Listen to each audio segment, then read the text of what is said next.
سعودی عرب کی دارالحکومت ریاض میں گرینڈ جرگہ کلاگے کے زیر اہتمام پاکستان سے آئے ہوئے جرگہ کے مرکزی صدر شاہ زیب خان کی اعزاز میں پروقار عشائی تقریب کا انعقاد کیا گیا، جس میں پختون کمیونٹی کے افراد نے بھرپور شرکت کی۔ تقریب سے خطاب کرتے ہوئے مہمان خصوصی شاہ زیب خان کا کہنا تھا کہ گرینڈ جرگہ کلاگے دیار غیر میں مقیم پاکستانی پختونوں کی بھرپور نمائندگی کرتے ہوئے پختون قوم کی اصل تشخص، روایات اور ثقافت کو عالمی سطح پر اجاگر کرنے میں اہم کردار ادا کرے گا۔ انہوں نے کہا کہ پختون قوم اپنی روایات، مہمان نوازی، رواداری، امن پسندی کے حوالے سے منفرد پہچان رکھتی ہے۔ تقریب سے خطاب کرتے ہوئے سعودی عرب کلاگے جرگہ کے صدر نور خان نے کہا کہ علاقے میں نفرت، تعصب اور فرقہ بازی کا خاتمہ وقت کی اہم ضرورت ہے۔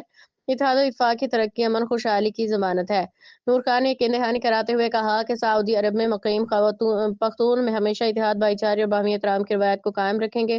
تقریب سے ظہور خان، شمشیر سواتی، نعمت خان، انجینئر گل خان اور اقبال خان، گل محمد، نور محمد، قاری صابر شاہ، نواب ظہور خان دیگر نے بھی خطاب کرتے ہوئے علاقے کے مسائل، سماجی ہم آہنگی، نوجوانوں کے مثبت تربیت اور فلاحی سرگرمیوں کے فروغ پہ روشنی ڈالی۔